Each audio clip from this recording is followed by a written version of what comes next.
کہ وَأَتِمُّ الْحَجَّ وَالْعُمْرَةَ، حج اور عمرہ ادا کرو۔ وَأَتِمُّ الْحَجَّ وَالْعُمْرَةَ لِلَّهِ، مقصد ہے حج اور عمرہ کا صرف اللہ کی رضا کا حصول، رضائے الہی کا حصول ہے پہلا مقصد حج کا اور عمرے کا، رضائے الہی کا حصول، یعنی اللہ تبارک و تعالی کی خوشنودی کو حاصل کرنا، اس پہلا مقصد ہے حج اور عمرے کا۔ صرف حج اور عمرے کا نہیں بلکہ جو بھی نیک اعمال ہیں ان کا مقصد ہے اللہ کی رضا کا حصول۔ اور جیسا کہ آپ نے گزشتہ بار سنا تھا نیت کے تعلق سے کہ انما الاعمال بالنیات، کہ عمل کا دار و مدار نیت پر ہے، وہ جیسی نیت کرے گا اس کا معاملہ ویسا ہوگا۔ اگر نیک عمل اگر اللہ کی رضا کے حصول کے لیے ہو تو اس کا اجر اللہ کی طرف سے ہے اور اس کا صلہ اللہ کی خوشنودی۔ اللہ کی خوشنودی کا دوسرا نام ہے جنت، اللہ کی خوشنودی کا نام جنت۔ اللہ راضی ہو گیا، اس سے مراد ہے کہ آپ جنتی ہو گئے۔ اللہ مجھ سے راضی ہو گیا، اس کا معنی ہے آپ جنتی ہو گئے۔ اللہ مجھ سے راضی ہے، اس کا معنی ہے میں جنتی ہو گیا۔ گویا کہ مترادف الفاظ ہیں، اللہ کی رضا جنت، جنت اللہ کی رضا کا نام ہے۔ اللہ تعالیٰ ارشاد فرماتا ہے وَأَتِمُّ الْحَجَّ وَالْعُمْرَةَ لِلَّهِ، کہ حج اور عمرہ ادا کرو میری رضا کے حصول کے لیے۔ اگر ہمارا حج اور عمرہ اگر اللہ کی رضا کے لیے ہے تو وہ حج مقبول ہوگا، حج مبرور ہوگا۔ اگر ہمارا عمرہ یا ہمارا حج یا دوسرے اعمال صالحہ اگر دکھاوے کے لیے ہے، ریاکاری کے لیے ہے، تو اللہ کے رسول صلی اللہ علیہ وسلم نے ارشاد فرمایا ریا یہ شرک اکبر ہے، شرک اکبر ہے ریاکاری کا۔ ریا دکھاوے کے لیے، کوئی حج کرے دکھاوے کے لیے، کوئی عمرہ کرے دکھانے کے لیے، آدمیوں میں واہ واہ کرنے کے لیے، اگر اس کے لیے اگر کوئی کر رہا ہے تو یہ شرک اکبر ہے، بڑا شرک ہے۔ اور فرمایا کل قیامت کے دن اللہ تبارک و تعالی بندوں سے ارشاد فرمائے گا اے میرے بندے جس کے لیے تو نے یہ عمل کیا تھا آج اسی کے پاس سے اس کا صلہ لے لے۔ جس کے لیے تو نے یہ عمل کیا تھا تو اس سے اس کا صلہ لے لے۔ اگر میری رضا کے لیے اگر کیا ہوتا تو میں اس کی جزا دیتا، میں اس کی جزا دیتا۔ تو ریا وہ ہے، یعنی مطلب یہ ہے شرک اکبر کیوں کہا گیا ہے کہ اللہ تبارک و تعالیٰ کے علاوہ بھی اگر کوئی عمل کرے تو یہ سوچ کر کے قیامت میں کوئی دوسرا بھی اللہ کے علاوہ جزا دینے والا ہے۔ ریاکاری دکھاوے کے لیے، ریاکاری جو آتی ہے یہ دکھاوا ہے اور اللہ کے سوا کسی کو دکھانا ہے نہیں۔ ہمارے اعمال صالحہ ہم اگر زکوٰۃ بھی دیتے ہیں تو اللہ کی رضا کے لیے، صدقہ دیتے ہیں اللہ کی رضا کے لیے، اگر کسی کی غریب کی مدد کرتے ہیں اللہ کی رضا کے لیے، کسی کو راستہ پار کرواتے ہیں اللہ کی رضا کے لیے، ہم قرآن کی تلاوت کرتے ہیں اللہ کی رضا کے لیے، ہم اچھے اعمال کرتے ہیں اللہ کی رضا کے لیے، تو اللہ تبارک و تعالیٰ ان تمام کی جزا خود دے گا۔ اگر اس کے علاوہ اگر ہمارا دوسرا کوئی مقصد ہے، بہت سارے مقاصد ہوتے ہیں لوگوں کو۔ آج کل تو معاملہ حج کا مسئلہ اور عمرے کا مسئلہ تو بالکل تھوڑا لوگ نظریات بدل دیے ہیں۔ پہلے معاملہ بہت نیک تھا، صاف و شفاف تھا معاملہ۔ آج تو صرف یہ ہے کہ کچھ لوگ دکھاوے کے لیے بھی ہوتا ہے، جیسا کہ بہت سارے میں واقعات آپ کو انشاءاللہ تبارک و تعالیٰ اگلی ساعتوں میں آپ کے سامنے رکھوں گا۔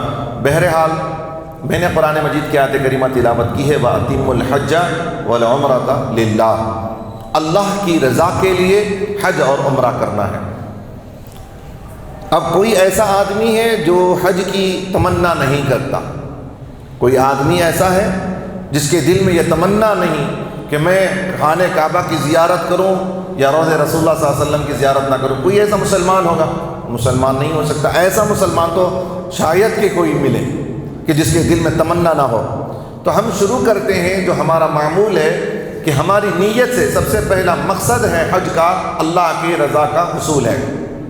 اب ہمارا ہر عمل یہاں سے دیکھ لیں، جہاں سے ہماری شروعات ہوتی ہے، جس کا بھی غرہ اٹھ جاتا ہے تو بس اب اس کے دل میں یہ خوشی کی لہر دوڑ جاتی ہے، گھر والے خوش ہو جاتے ہیں کہ آج ہمارے گھر میں یا پورے خاندان میں خوشی کی لہر دوڑ جاتی ہے، اور ہر طرف ایک ہی آواز ہوتی ہے کہ فلاں ہمارے گھر سے فلاں حاجی صاحب تشریف لے جا رہے ہیں، فلاں صاحب ہمارے خاندان سے تشریف لے جا رہے ہیں، فلاں تشریف لے جا رہے ہیں۔ اللہ سے یہ دعا کرنا ہے، مولا تبارک و تعالیٰ میں تیری رضا کے لیے تشریف لے جا رہا ہوں، میں آ رہا ہوں مولا تیری رضا کے لیے، اے اللہ اسے دکھاوے سے، ریاکاری سے محفوظ فرما۔ یہ ہم کو دعا کرنی ہے۔ اس کے بجائے آج کل ہوتا کیا ہے وہ میں بارہا بتانا نہیں چاہتا، مختصر 1 سیکنڈ میں آپ کو 1 منٹ میں بتا دو کہ ہمارا جو مقصد ہوتا ہے، بہت سارے لوگ، میں اس سے پہلے بتایا کہ لوگ الحاج بھی لکھاتے ہیں، حاجی بھی لکھاتے ہیں اپنے نام کے سامنے۔ دیکھیے، اپنے اگر اعمال کو دوسروں کے سامنے اس لیے اظہار کیا کہ ان کے اندر وہ جذبہ پیدا ہو جائے، شوق پیدا ہو، جیسا کہ حضرت ابوبکر صدیق رضی اللہ تعالیٰ عنہ جو ہے وہ زکوٰۃ کو جو ہے وہ اعلان کرواتے تھے، قربانی کے بکرا دے کر بھیجتے تھے، دمبا دے کے بھیجتے، جاؤ مدینے کے گلیوں میں گھما لاؤ اور کہو کہ یہ عمر رضی اللہ عنہ کہا کرتے تھے، صحابہ کا عمل تھا کہ یہ ایسے بھیجا کرتے تھے خلافت کے دور میں کہ فلاں کا بکرا ہے، قربانی کا بکرا ہے، فلاں کے گھر کی قربانی کا بکرا ہے۔ کیوں کراتے تھے؟ اس لیے کہ دوسروں کے اندر یہ جذبہ پیدا ہو اور اللہ کی راہ میں ایسا بکرا یا ایسا جانور قربانی کے جو ہے وہ لوگ لائیں، اس لیے وہ جذبہ پیدا کرنے کے لیے پہلے دکھایا جاتا تھا۔ لیکن آج سے وہ مسئلہ نہیں ہے۔ اگر یہ نیت ہے تو بات الگ ہے، اگر دکھاوا ہے، دوسرے ریاکاری ہے، تو وہ تو اللہ کے یہاں قبول نہیں ہے۔ تو ہمارے یہاں پر ایک معاملہ ہوتا ہے، سب لوگ جو ہیں وہ خوشی مناتے ہیں کہ الحمدللہ ہمارے یہاں سے حاجی صاحب جا رہے ہیں۔ تو یہاں سب سے پہلے ہمارے دل میں یہ پیدا ہو جائے کہ اے اللہ، ہم تیری رضا کے لیے نکل رہے ہیں، ہم تیری رضا کے لیے 3 چیزیں یہاں پر باندھ کر کے چلیں کہ میرا سفر یہ آخرت کا سفر ہوگا۔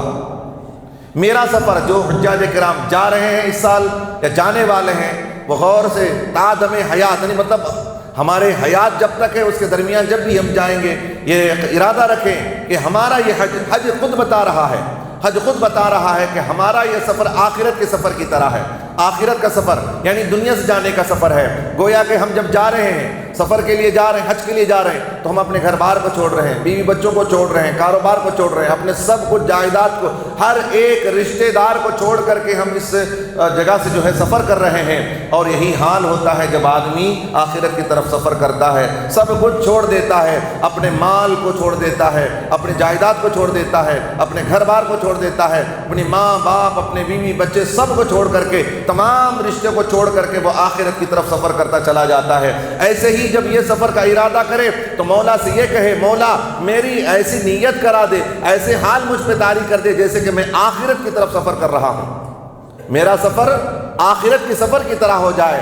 پہلا سفر کا معاملہ یہ کہ ہمارا جو سفر ہوگا وہ آخرت کی سفر کی طرح، اور ہمارے تمام رشتے ختم ہو رہے ہیں تو ایسے ہی آخرت کا بھی یاد دلا دے کہ ہم کو ایسے ہی آخرت کی طرف بھی جانا ہے۔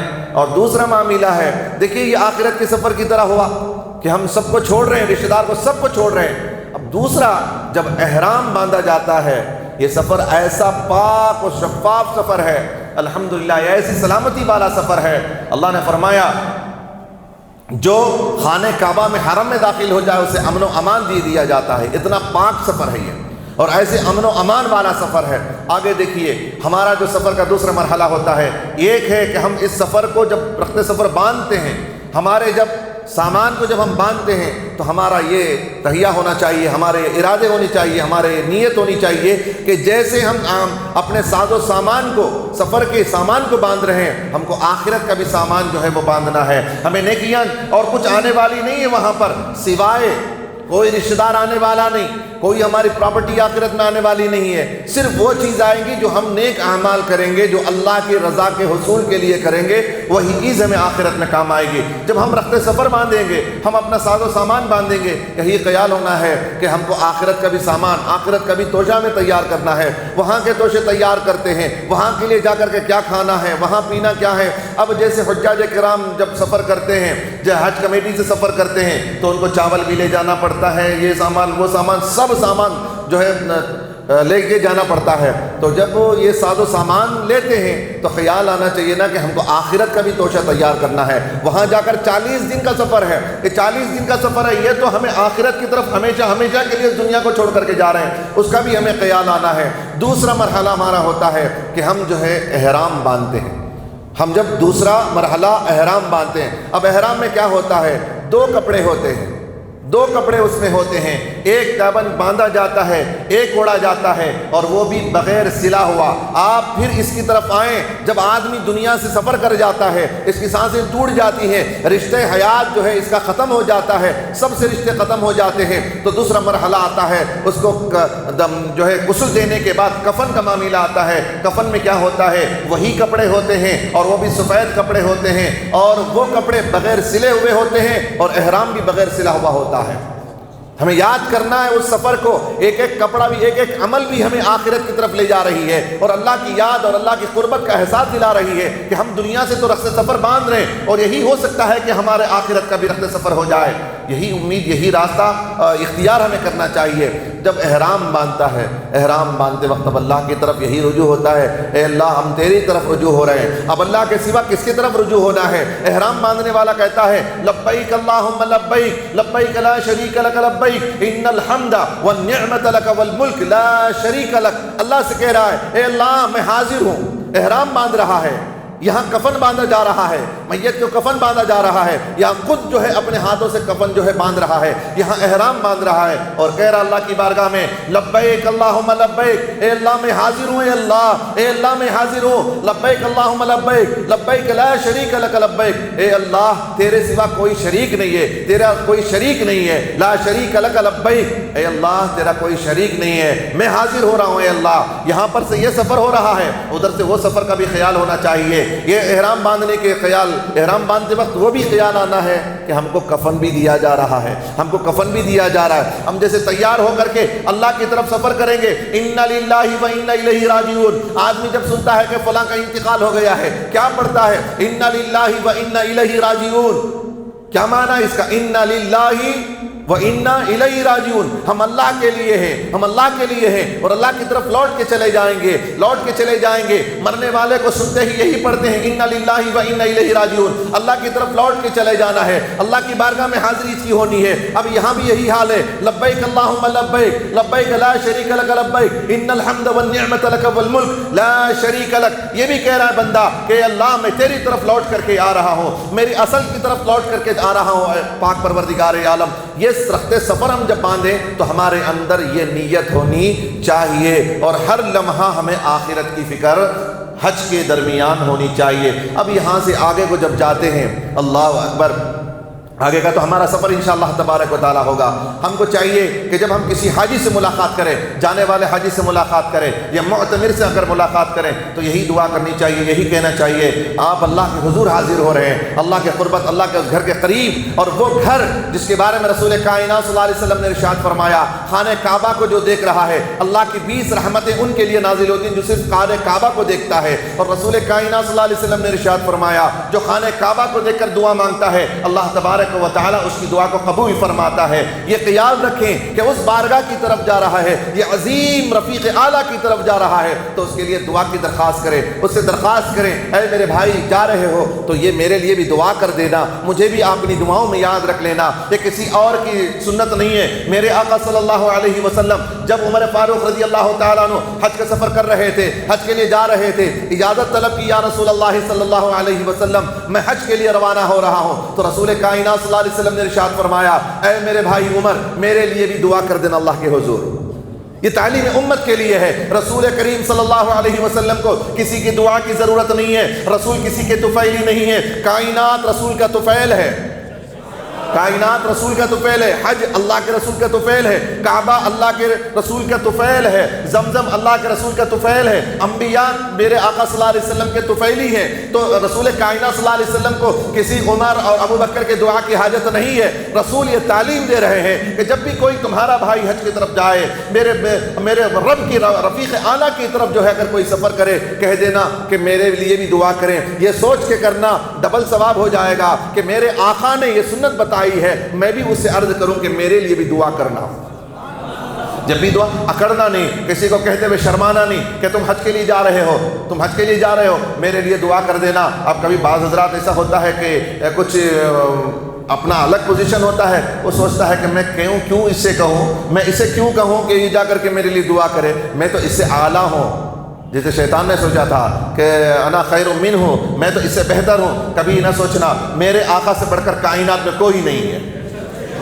بعد از خدا بزرگ تو ہی قصہ مختصر، بعد از خدا بزرگ تو ہی قصہ مختصر۔ یہ کائنات میں رب کے بعد جس کا مقام ہے وہ تعلیم دے رہے ہیں کہ جب میرا عمر جائے تو دعا کی درخواست کر رہے ہیں، جب جاؤ رب کریم کی بارگاہ میں، جب خانہ کعبہ کو دیکھو تو میرے لیے بھی دعا کرو۔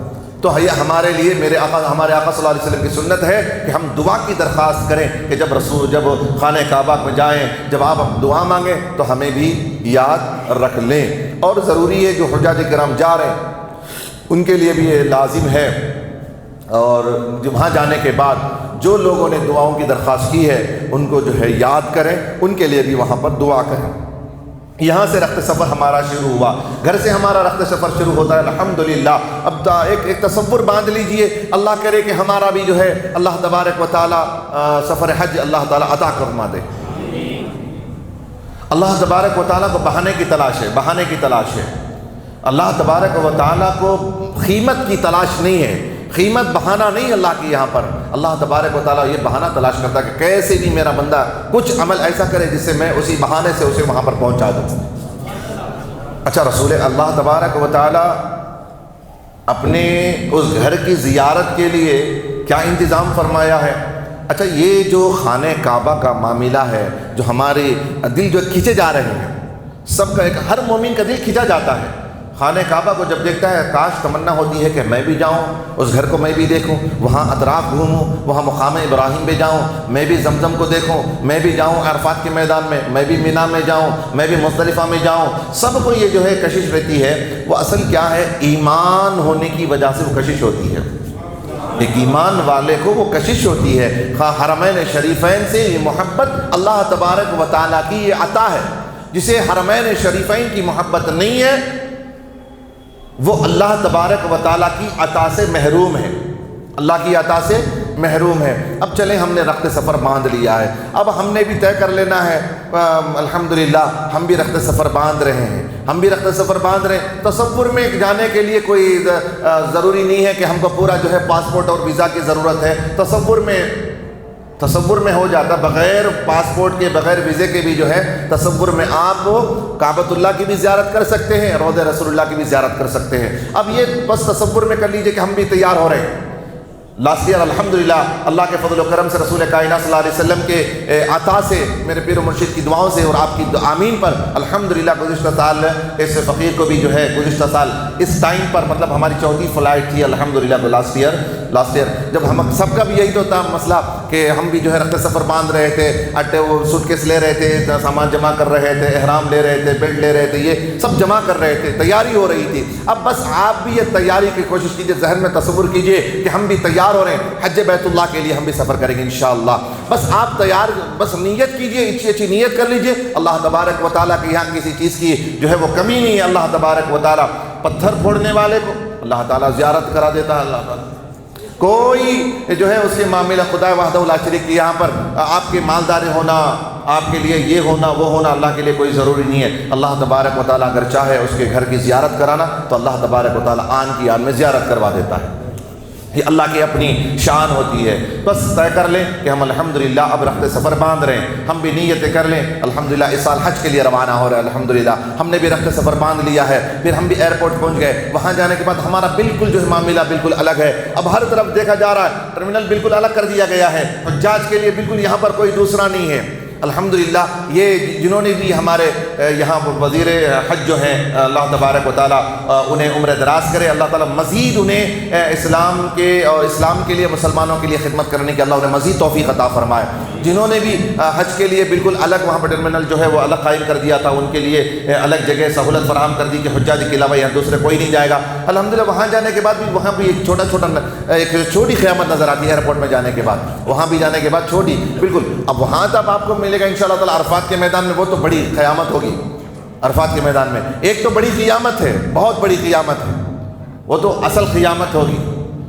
اب یہ ہے الحمدللہ جب حجاج کرام ہم جب جائیں گے احرام باندھ کر کے جب جاتے ہیں وہاں پر ایک نفسی کا عالم ہوتا ہے، سب اپنی اپنی فکر میں ہوتی ہے کہ سب کو اپنی فکر ہوتی ہے کہ میری فلائٹ اور میری سیٹ کہاں پر ہے، اس کی تیاریاں ہوتی ہیں، اور دیکھنے کا ایک الگ موڈ ہوتا ہے کہ سب لوگ احرام باندھے ہوئے ہیں، کسی کو جو ہے نہ کسی کو بال کی فکر ہے، نہ کسی کو دوسرے کپڑے کی فکر ہے، نہ کسی کو اسٹائل کی فکر ہے، سب اسٹائل ختم ہے۔ یہ کیا نظام اللہ تبارک و تعالیٰ نے، یا ایسا نظام کیسے بنایا؟ اللہ تبارک و تعالیٰ نے بھی یہی بتایا ہے کہ عاشق جو ہوتا ہے ایسے ہوتا ہے۔ عاشق کو اپنے بالوں کی فکر نہیں ہوتی ہے، عاشق کو اپنے کپڑے کی فکر نہیں ہوتی ہے۔ جو اللہ کا عاشق ہوتا ہے، رسول کا عاشق ہوتا ہے، وہ تو اپنے اس میں مست ہوتا ہے، نہ اسے کپڑے کی فکر ہے، بس ایک چادر اوڑھ لیا ہے کافی ہے اس کے لیے، تہبند باندھ لیا ہے بس ہے اس کے لیے، اب نہ اوپر کا خیال ہے نہ پیدل اسے چپل کا خیال ہے، بس ایک دیوانگی ہوتی ہے۔ الحمدللہ رخت سفر باندھا، فلائٹ میں بیٹھے، اب دعائیں شروع ہو گئی ہے، اب دعائیں شروع ہے کہ اب جو ہے اور کہنے والا بھی جو پائلٹ ہوتا ہے وہ بھی کہنا شروع کر دیتا ہے کہ اب جو ہے فلائٹ اڑنے والی ہے، حجاج کرام جو ہے توجہ فرمائیں، پھر اس کے بعد دعا سکھا دی جاتی ہے، عربی میں کہنے والے جو ہے وہ کہنا شروع کر دیتے ہیں کہ اب جو ہے الحمدللہ ہمارا سفر شروع ہو رہا ہے۔ ایسے لگتا ہے کہ الحمدللہ ہمارا جو سفر ہوگا ایک خوشی کی لہر مزید بڑھ جاتی ہے، دل کی دھڑکنیں بڑھ جاتی ہیں کہ اب ہم ہندوستان سے نکل جا رہے ہیں اور اس جگہ جا رہے ہیں جہاں میرے آقا صلی اللہ علیہ وسلم نے قدم رنجہ فرمایا تھا۔ اب ہم جدہ کی وادیوں میں پہنچنے والے ہیں، اور کہنے والا کہتا ہے کہ اب ہماری فلائٹ جو ہے اڑ رہی ہے، بس نکلنے والی ہے، ایک منٹ میں ہماری جو ہے اب جو ہے فلائٹ اڑنے والی ہے۔ حجاج کرام اپنے جو ہے بیلٹ باندھ لیں تو بالکل ایک اور بھی مزید دھڑکنیں بڑھنے شروع ہو جاتی ہے۔ رن وے پہ جب آ جاتے ہیں تو پھر ایک طرح سے دل ہوتا ہے کہ ہم اپنے شہر کو چھوڑ کے جا رہے ہیں۔ جب فلائٹ ٹیک آف ہو جاتی ہے پھر اس کے بعد ہم اپنے شہر کو دیکھتے ہیں، اپنے شہر کو دیکھتے ہیں، یہی وہ شہر تھا جس میں ہم رہتے ہیں، ہم جھانک کے دیکھتے ہیں کہ ہماری یہ سرزمین تھی، اب اس سرزمین کو ودا کر دیتے ہیں سلام کہہ کر کے، اب اس سلام والے کی بارگاہ میں ہم پہنچنے کی فکر کرتے ہیں۔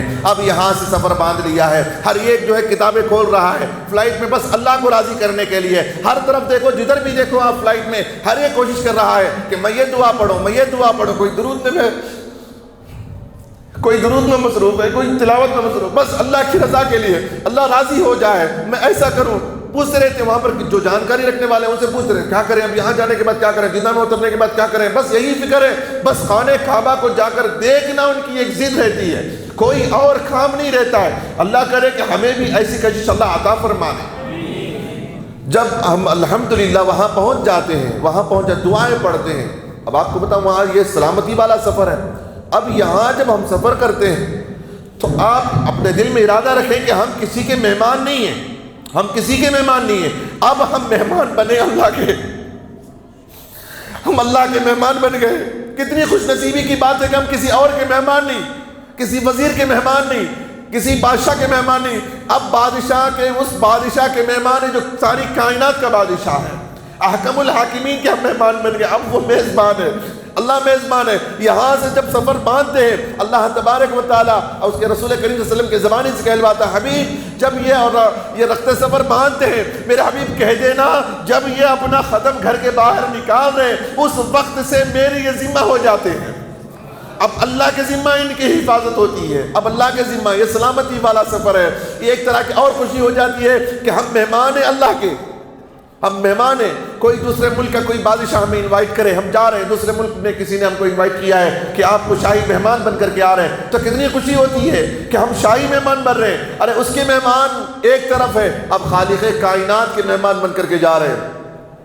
اللہ عزت و شرافت میں بڑھاتے چلا جاتا ہے، اس کے مقام و مرتبے کو بڑھاتا چلا جاتا ہے، اور کہتا ہے اب رخت سفر باندھنے والے اب یہ مت سمجھ کہ تو اب ایسے ویسے مقام پہ نہیں، بلکہ اب چل رہا ہے تو ہر پتھر بھی تیرے لیے دعائیں کر رہا ہے، اور جب تو تلبیہ پڑھتا ہے، رسول کائنات صلی اللہ علیہ وسلم ارشاد فرماتے ہیں جب بندہ کہتا ہے لبیک اللہم لبیک تو ذرا بلند سے کہے، اس لیے کہ وہاں کے شجر و حجر ہر چیز اس کے لبیک سن کر کے وہ بھی تلبیہ پڑھنا شروع کر دیتے ہیں، وہ بھی تلبیہ پڑھنا شروع کر دیتے ہیں اور وہ بھی کہنا شروع کرتے ہیں لبیک اللہم لبیک لبیک لا شریک لک لبیک ان الحمد والنعمت لک والملک لا شریک لک۔ اب کتنا بڑا مقام ہو گیا ہے، ہم ایسے چھوٹے موٹے آدمی تھے نا، چھوٹے موٹے آدمی تھے، کوئی کا آٹو ڈرائیور تھا، کوئی چلر کا دکان میں بیپار کرنے والا، کوئی کپڑے کا بیپاری تھا، کوئی یہ تھا وہ تھا۔ اب یہ اپنے آپ میں جب محسوس کرے کہ ہم ایسے ویسے نہیں ہیں، اب اللہ کے مہمان بن چکے ہیں، اب اللہ کے مہمان بن چکے ہیں، اب اللہ کے سفر میں ہیں، فی سبیل اللہ ہیں، اب اللہ کے راستے میں ہیں۔ رسول کائنات صلی اللہ علیہ وسلم ارشاد فرماتے ہیں بندہ جب یہ سفر کر لیتا ہے، شروع کرتا ہے، اللہ کے رسول صلی اللہ علیہ وسلم ارشاد فرماتے ہیں واپس گھر میں قدم رکھنے تک سلامتی، اس کی حفاظت اللہ کے ذمہ ہے۔ اگر راستے میں یہ پردہ کر جائے، انتقال کر جائے، رسول کائنات صلی اللہ علیہ وسلم نے ارشاد فرمایا اس بندے کو اللہ کیا صلہ دے گا۔ لاسٹ ایئر کا ذرا سوچیں، لاسٹ ایئر کرین میں آدمی بہت سارے لوگ انتقال کر گئے، شہید ہو گئے۔ اللہ کے رسول صلی اللہ علیہ وسلم نے ارشاد فرمایا جو حج کے لیے نکلے گھر میں واپس لوٹنے تک اگر انتقال کر جائے تو شہادت کی موت ہے، شہادت کی موت ہے، شہادت کی موت، معمولی موت نہیں، شہادت کی، وہ بھی حج میں۔ اب آپ جائیں گے انشاءاللہ تبارک و تعالی، اللہ سب کو حج بیت اللہ نصیب فرمائے، حج مقبول نصیب فرمائے، حج مبرور نصیب فرمائے۔ اب وہاں جو مر گئے لوگ، کیا وہاں جا کر کے مر گئے نا، کیا ہے وہاں جا کر مر گئے نا، کیا کرے تھے، کیا کرے تھے، دنیا میں دعا کرے تھے نا، اے اللہ تیرے راستے میں موت نصیب فرما، تیرے راستے میں موت نصیب فرما۔ پھر تیرے اللہ کا پھر کون سا اس سے بہتر جگہ کون سی ہے مرنے کی؟ اب کیسے مریں گے؟ ایکسیڈنٹ میں مت مریں، جیسے وہ اللہ تبارک و تعالی چاہے ان کو ویسے لے لے گا پروردگار۔ دعا مانگے نہیں، ہم تو دعا کرتے رہتے ہیں، اور میں نہیں، آپ نہیں، بلکہ خلیفہ ثانی عمر فاروق جلیل القدر صحابی حضرت عمر فاروق رضی اللہ تعالیٰ عنہ اللہ تعالیٰ سے دعا کرتے تھے اللہم ارزقنا شہادتا فی سبیلک وجعل موتنا فی بلد رسولک۔ اللہ کے رسول صلی اللہ علیہ وسلم اللہ کی بارگاہ میں دعا کرتے اے اللہ مجھے تیرے راستے میں شہادت کی موت نصیب فرما۔ کون؟ اب شہادت کی موت مرنا ہے، شہادت کی موت مرنا ہے، کون مانگ رہے؟ حضرت عمر فاروق رضی اللہ تعالیٰ عنہ شہادت کی موت مانگ رہے ہیں۔